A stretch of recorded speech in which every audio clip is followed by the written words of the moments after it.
Hi friends, வீரா சீரியலை பற்றி தான் நம்ம இந்த வீடியோக்குள்ளே பார்க்க போகிறோம். வாங்க நம்ம வீடியோக்குள்ளே போகலாம்.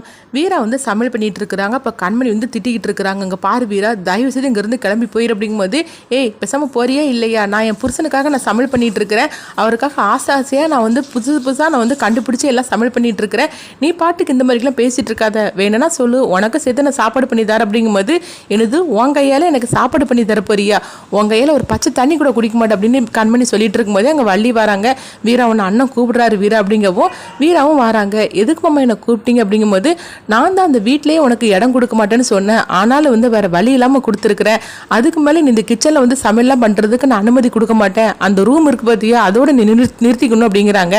அப்போ வீரா சொல்கிறாங்க, என்ன மாமா இந்த மாதிரிக்கு பேசிட்டு இருக்கிறீங்க, உண்மையிலேயே உங்களுக்கு வந்து என் மேலே பாசம் இல்லைன்னு சொல்லுங்க, நான் அந்த வீட்டை விட்டே நான் கிளம்பி போயிருது அப்படிங்கவும் ராமச்சந்திரன் எதுவுமே பேசாமல் அமைதியாக இருந்துருந்தாங்க. இதை பார்த்ததுமே வள்ளி சொல்கிறாங்க, அதுதான் அண்ணன் அமைதியாக இருந்துட்டு இருக்காருல, நீ உன் வேலையை பாரு அப்படின்னு சொல்லவும் வீராவும் சிரிச்சுக்கிட்டே போயிருந்தாங்க. இதெல்லாம் பார்த்துட்டு கண்மணி வந்து கோவத்தோடு இருக்கிறாங்க. மாமா ஏதோ இவ்வளோ போட்டு திட்ட போறாருன்னு சொல்லி பார்த்தோம்னா, மாமா என்னென்னா பேசாமல் அமைதியாக இருந்துட்டு இருக்கிறாரு, இப்படியே போனால் அவ்வளோதான் அப்படின்னு சொல்லி நினச்சிட்டு இருக்கிறாங்க. அப்புறம் வீரா சமையலாம் பண்ணி முடிச்சிடவும் மாறனுக்கு சாப்பாடு போடவும் இப்போ மாறன்ட்ட கேட்குறாங்க, எப்படிடா இருக்குது சாப்பாடு அப்படிங்கும்போது, ரொம்ப பிரமாதமாக சூப்பராக இருக்குது அப்படிங்கிறாங்க. இதெல்லாம் நல்லா தான் பண்ணிட்டு இருக்கிறா, ஆனால் எதுக்கு தான் பண்ணுறான்னு ஒன்றுமே புரிய மாட்டேங்குது அப்படின்னு மாறன் நினைக்கிறாங்க. சரி அடுத்தது வா நம்ம கடைக்கு போகலாம் அப்படின்னு சொல்லி வீராவை கடைக்கு அழைச்சிட்டு போகிறாங்க. அங்கே போனதுமே பார்த்தோம்னா வீராவை வந்து எல்லாரும் சந்தோஷமாக அவங்க வரவே இருக்கிறாங்க. அப்போ வந்து வீரா வந்து அங்கே சேல்ஸ் எல்லாமே ரொம்பவே நல்லா அழகாக பண்ணிட்டு இருக்கிறாங்க. இந்த விஷயம் வந்து ராமச்சந்திரனுக்கு வந்து காதுக்கு வருது.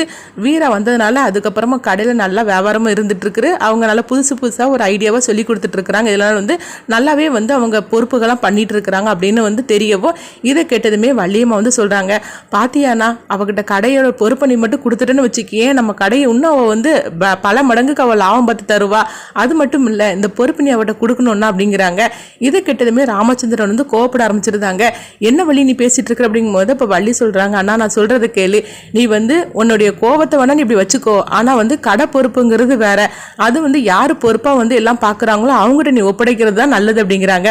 இது கிட்டதுமே ராமச்சந்திரனும் யோசனை பண்றாங்க, நீ உன் மருமகளா நினைச்சு கொடுக்க, இதுக்கு முன்னாடி வீரா அந்த வீட்டை எப்படி இருந்தாலோ அப்போ வீரா மேலே நீ எவ்வளோ பாசம் வச்சுருந்தேன்னு எனக்கு தெரியும், அப்படி நினச்சி நீ வீராட்ட இந்த பொறுப்பை ஒப்பட அப்படிங்கிறாங்க. அப்படி மட்டும் நீ ஒப்படைச்சுன்னு வச்சுக்கோங்க, கடையோட பேரும் வந்து பல மடங்கு உயரும், இதனால உனக்கு நல்ல பேர் தானே அப்படிங்கும்போது இதை ராமச்சந்திரன் யோசனை பண்ணுறாங்க. ஆமாம் நம்ம அப்படி நினச்சி நம்ம வீராட்ட அந்த பொறுப்பை ஒப்படைக்கலாம் அப்படின்னு வீராவை கூப்பிடாவும் இப்போ வீரா வராங்க.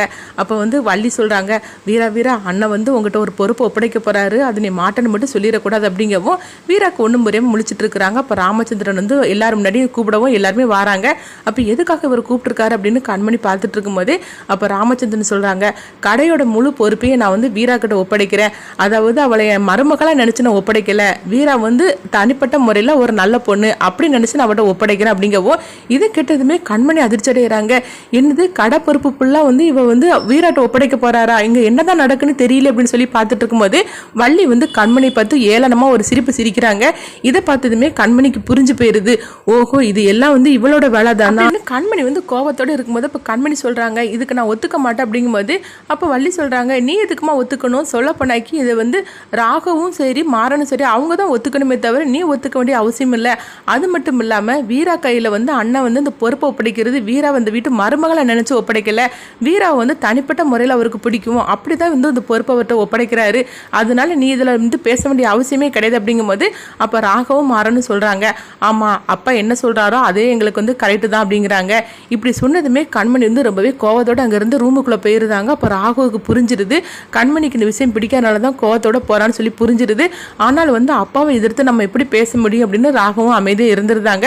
அப்போ பாக்கியம் வந்து கண்மணிட்டு சொல்லிட்டு இருக்கிறாங்க, என்னடி இங்கே நடக்கிறதுலாம் பார்த்தாக்கி ஒன்றும் சரிப்பட்டு வரல, நீ வந்து அவங்கள அந்த வீட்டை விட்டு விரட்டணும்னு சொல்லி வந்துட்டு இருக்கிற, அது மட்டும் இல்லாமல் இந்த குடும்பத்தையே அழிக்கணும்னு சொல்லி நினைக்கிற, ஆனால் அங்கே நடக்கிறதுலாம் பார்த்தாக்கி அப்படிலாம் நடக்காது போலுக்கு, கொஞ்ச நாள்ல நம்ம ரெண்டு பேரும் தான் அந்த வீட்டை விட்டு வெளியே போகணும் போலுக்கு, வீரா போற போக்க பார்த்தா நம்ம ரெண்டு பேரும் அனுப்பிவிட்டுருவா, உன் புருஷனும் பாரு பேசாம அமைதியாக இருந்துட்டு இருக்காரு அப்படிங்கவும் அப்போ கண்மணி அதிர்ச்சி அடைகிறாங்க.